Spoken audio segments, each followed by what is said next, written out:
Mama itu teh, aku malu-malu aku kayak gini mah bukan ibu keluar emang begitu, anak doang. Kelas.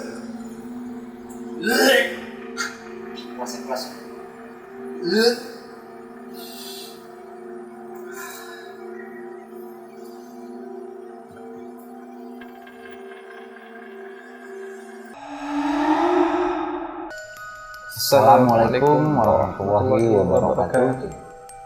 Jumpa lagi di Ranah Jawa, channel yang khusus membahas beragam cerita spiritual, mistis yang pastinya unik dan tidak masuk akal logika. Dan masih dengan gue Enjung dan ditemani lagi oleh Iksan. Kali ini kita akan membahas tentang salah satu gedung yang ada di daerah Semarang yang bernama Lawang Sewu. Bagaimana kisah yang sudah dihimpun oleh tim kreatif? Tetap di sini, jangan kemana-mana.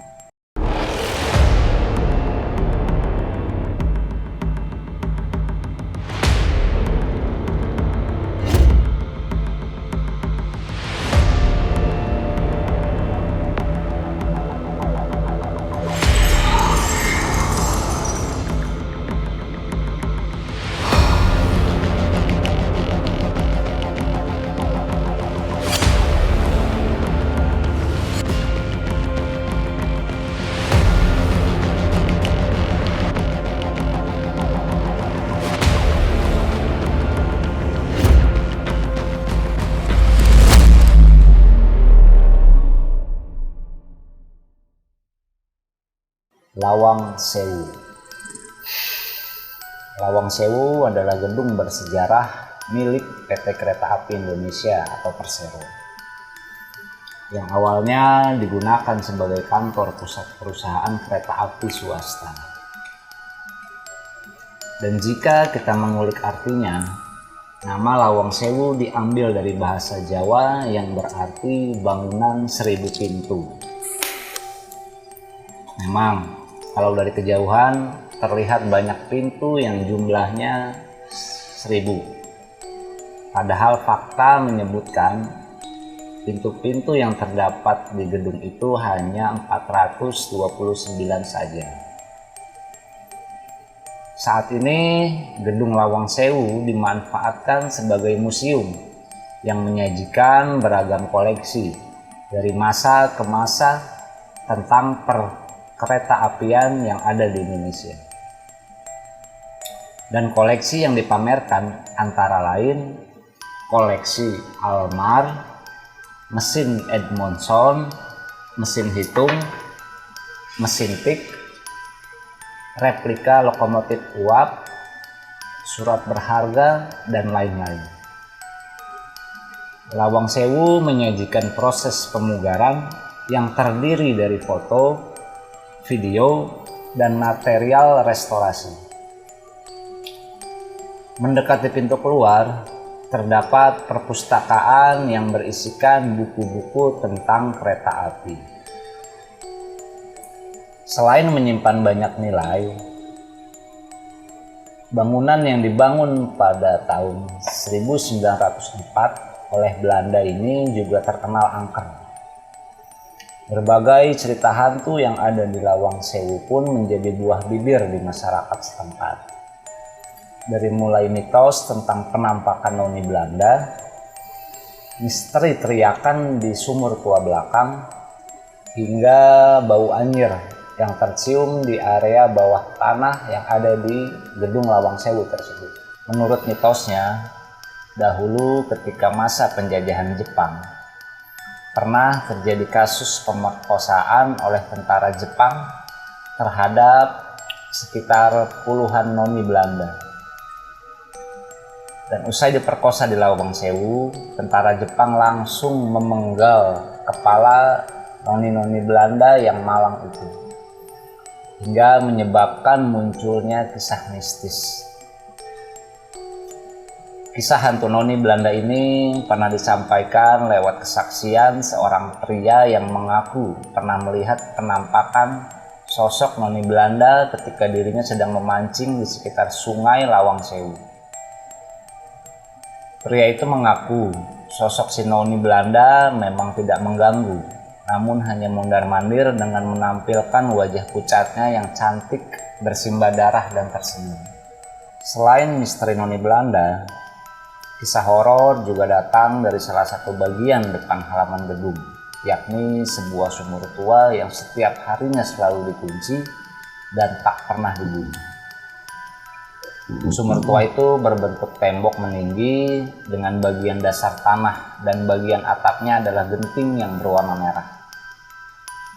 Konon di malam-malam hari yang sepi, kerap terdengar suara teriakan kesakitan, tangisan dan ketakutan dari tentara Belanda. Sejarah pernah menyebutkan di tempat itulah banyak tentara Belanda yang tewas dengan disembelih oleh para tentara Jepang, sehingga kabarnya arwah mereka penasaran. Di ruang bawah tanah Lawang Sewu terdapat penjara berdiri. Saat itu sebanyak 5-6 orang tahanan dijejalkan ke dalam kotak yang berdiameter sekitar 60 cm kali 1 meter. Para tahanan itu berdiri berdesakan, kemudian ditutup pintu besi sampai mereka semua mati. Jika masih ada yang hidup, maka kepala mereka akan dipenggal dan mayat mereka dibuang ke sungai kecil yang ada di samping Lawang Sewu.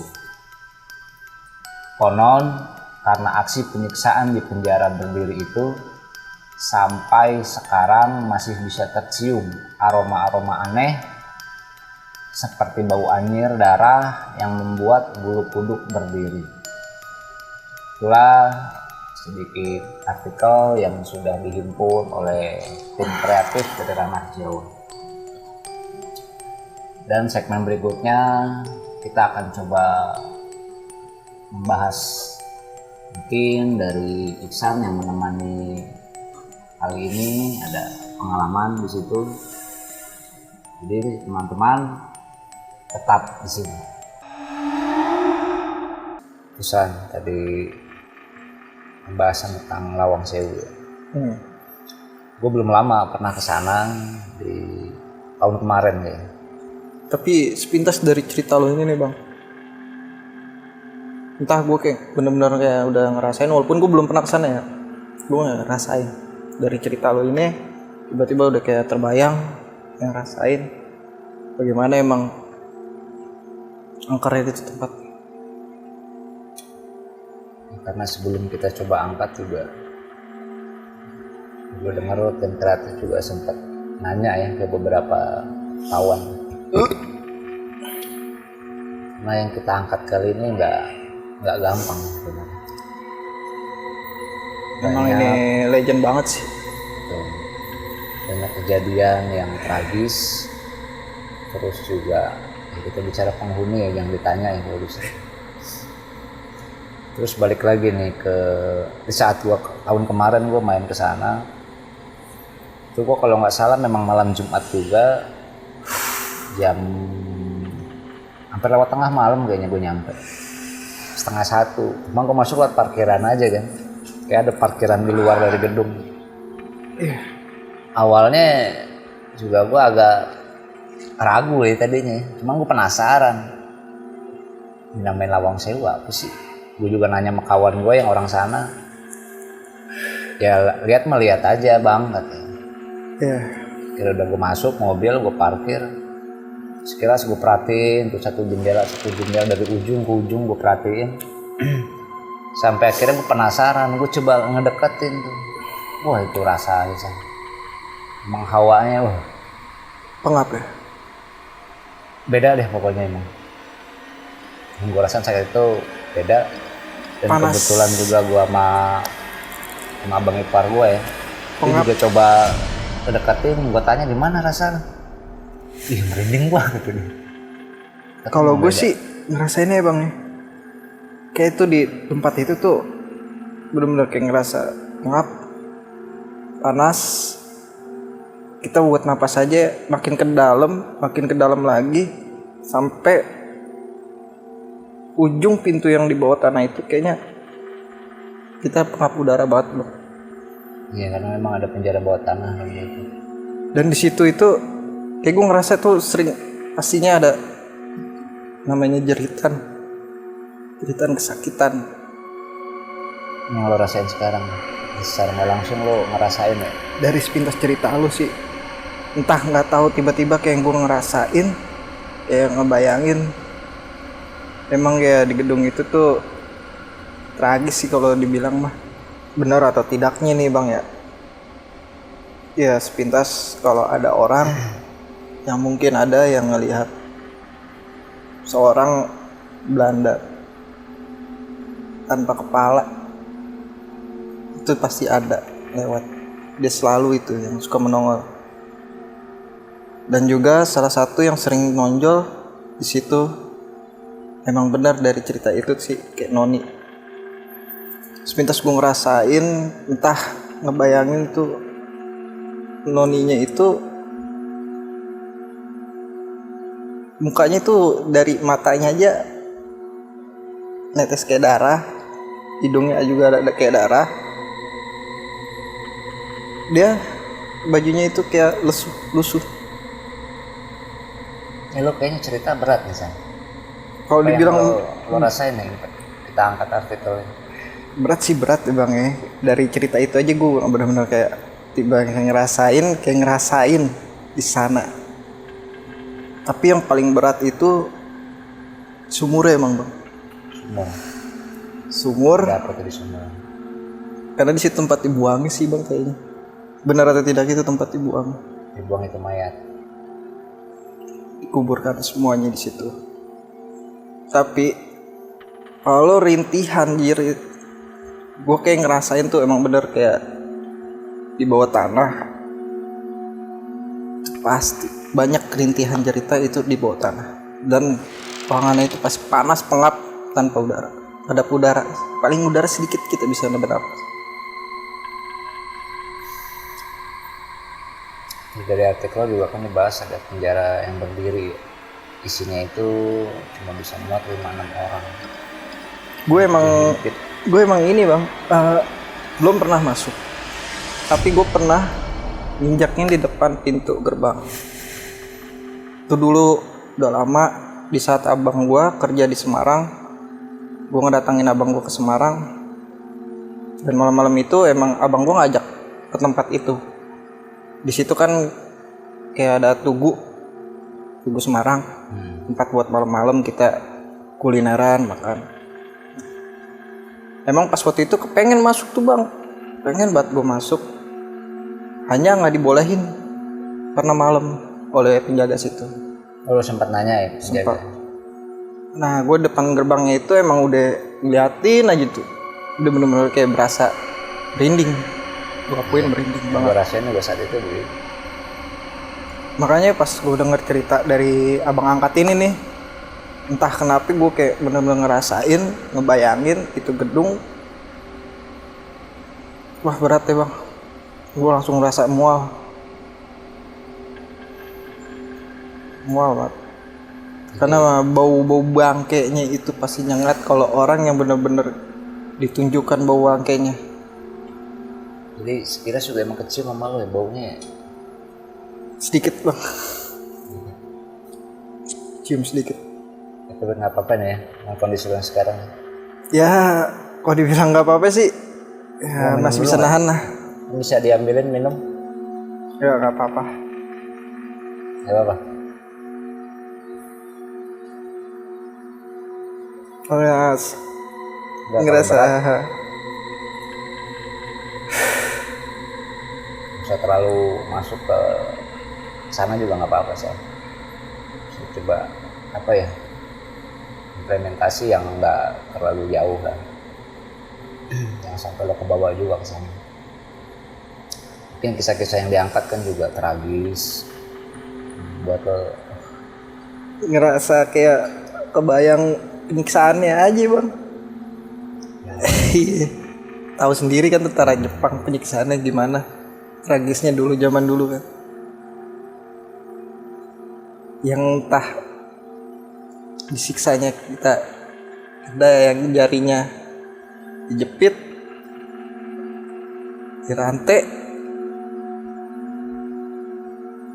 sampai jadi yang dijadikan budak seknya ada. Itu sih yang kayak gue rasain, tapi entah bener atau tidaknya, karena kan ini cerita legend, mungkin ada orang lama sesepuh yang di sana yang mungkin yang tahu. Itu yang cuman gue yang rasain sih. Tapi entah benar atau tidaknya itu tergantung dari orang yang paling mengetahui cerita ini. Oke. Gedung ini juga kan pernah ya jadi tempat uji nyali ya, salah satu reality show lah. Televisi show. Terus kita lihat juga yang gue yang ingat saat nonton itu uji nyali, emang muncul tuh sosok perempuan di penjara bawah tanahnya, yang konon wallahu alam kebenaran berita itu benar atau enggaknya ya, meninggal konon katanya ceritanya, wallahu alam gitu. Oh enggak. Tapi emang kalau buat tempat uji nyali gue akuin, gue ngedekatin aja dari luar itu rasanya itu Iya. bener nih. Karena memang malam hari ya, gue masuk ke dalam gedung belum pernah, karena memang malam itu aja gue mampir. Ya karena di situ kan kalau yang menurut apa yang gue rasain, bayangin ya dari cerita, tuh lorong bawah tanahnya itu sempit emang bang kayaknya, dan lorongnya itu bisa dilalui kayak model 1 orang 2 orang gitu, ya kan, kayak sekitar 2 orang gitu bisa berbarengan gitu kan. Ya emang bawah tanahnya itu paling tragis tempat penyiksaan, kayak banyak jeritan. Sumurnya tempat, kalau yang gua rasain kayak tempat pembuangannya, dan ruangan-ruangan kayaknya 2 lantai bukan sih? Cuma 3 lantai kayaknya. Berapa itu sih? 2 lantai, 3 lantai. Kayaknya lumayan tinggi di sana gue lihat dari atas. Tapi di artikel nggak disebutin sih soal lantai. Nah, Tapi yang jelas emang ada beberapa lantai deh. pokoknya kayak ada beberapa ruangan itu kayak tempat iniannya bang, punya itulah yang dilakuin oleh terhadap noni Belandanya. Ada beberapa ruangan situ. Tapi yang lebih lo rasain saat kita nyeritain tentang Lawang Sewu, apa kesedihan kah? Kalau sedihan sih nggak terlalu gue ngerasain banget sih bang ya. Hanya kayak tragis bangetnya itu loh perlakuannya. Gitu. Perlakuannya ibaratnya, terus emang rintihannya kalau dia bilang sedih emang sedih karena ada anak juga, ada anak kecil, ada anak Jadi kecil. korban. Jadi korban sih dibilang iya, anak kecil juga jadi korban, tapi bukan anak kecil balita. Ya anak mungkin umur tanggung. Iya. 12-13 tahun gitu. Ada. Itu kan di artikel juga tadi dibahas puluhan. Sekitar puluhan noni-noni Belanda. Penggalung juga kepalanya, kita bisa ngebayangin kayak apa itu tempat. Kalau gue bilang ya, apa yang gue rasain entah benar atau enggak ya, enggak semuanya noni Belanda di penggal palanya sih. Kayak semua. Enggak. Ada yang dari penggal. Tapi disiksa iya. Disiksa iya. Ada yang juga digantung iya. Ada. Tapi kalau untuk dipenggal semua, menurut gue yang gue rasain, tapi itu entah benar atau enggak, karena kan mungkin ada orang yang lebih tahu mendalam tentang kenyataannya. Ya, Kalau gue ngerasain sih enggak, semua dipenggal. Yang apa-apa ini kan apa yang lo rasain ya. Iya. Misalnya temen lebih berat ke bau ya tadi lo ya. Begitu di awal-awal gua Bau. bacain. Tiba-tiba pas masuk ke sumur, bilang tadi cerita tentang kisah sumur itu, terlintas bau bangke gitu. Bener bukan kayak bau bangke banget sih. Beda ini dari bau bangke tikus tuh beda. Bener-bener kayak bau daging lama. Daging kambing lama gimana sih ini? Kayak gitu. Kayak daging-daging busuk. Itu langsung enek. Udah enakan ya sekarang. Alhamdulillah sih agak enakan. Oke, mungkin ada tambahan lain yang mau lo sampaikan ke teman-teman yang nonton di rumah. Nggak ada sih bang, hanya kalau gue ini mengutarakan dari apa yang gue rasain. Entah benar atau tidaknya itu tergantung dari yang viewersnya, ataupun viewersnya mungkin bisa mencari tahu lebih mendalam kisah nyatanya terhadap yang lebih tahu. Kalau ini gue mengutarakan apa yang gue rasain. Oke. Thank you Isan ya. Iya bang. Buat ceritanya. Oke guys. Tentang apa yang kita angkat kali ini, berbagai kejadian mistis yang dialami oleh warga sekitar maupun pengunjung yang datang, biarlah semua tetap menjadi misteri. Semoga apa yang kita sampaikan kali ini bisa menjadi pelajaran untuk kita semua, bahwa ada beberapa gedung yang mempunyai nilai sejarah yang cukup tragis ya mungkin. Mohon maaf bila ada kesalahan dalam penyampaian dari kami. Dukung terus channel kami dengan cara like, komen, dan subscribe. Sampai bertemu di episode selanjutnya. Wassalamualaikum warahmatullahi wabarakatuh. Waalaikumsalam.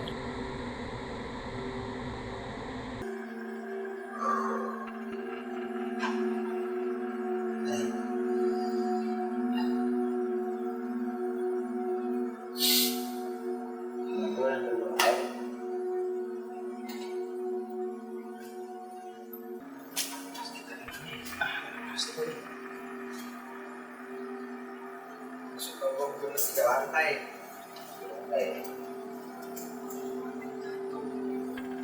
Bersih kayaknya 2 lantai. Berapa lantai sih kan? 2 lantai. Oh, begini sebagai jendela kelihatan memang ada 3, jendela ada 3. 3 kalau salah. Nah, yang paling bawah atas jadi 3 lantai. Itu yang di lantai 2-nya. Nah, pas abang itu bener tuh. Ayo. Itu aja. Nah, kayak itu plastik. Kalau gue lagi gitu cuma angin, neknya tapi goreng angin. Belum mati kali.